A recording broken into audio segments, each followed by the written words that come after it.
Hammaga assalomu alaykum o'rtoqlar, qalaysizlar, yaxshimisiz? Men uyda o'tiribman. Короче, ishga hayron qolaman deya odamlarga.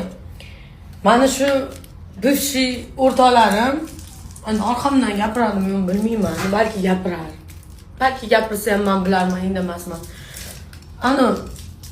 Menga o'sha paytlari bu bilan yurma, bir ham shu qizni yomon ko'raman, uni bir-birini menga yomonlaydi-da. Bir-birini menga yomonlar. Qarasam, krasavitsam, jonim, kommentariyalarga yozib yurarkan. Kommentiga yozib yuribdi. Asalim yo bu yo nimadirlar deb. Bilmadim. Bu hayotda faqat ayolda jalapa bo'lmaydi-da, erkakda ham jalapa bo'ladi-da aslida. Mani o'rtoqlarim bor, shuni bir ikkita bu bilan yurma, u bilan yurma deb Instagramda даже like bosib yuradi. Прикиньте, like bosib yuradi o'rtoq. Shuni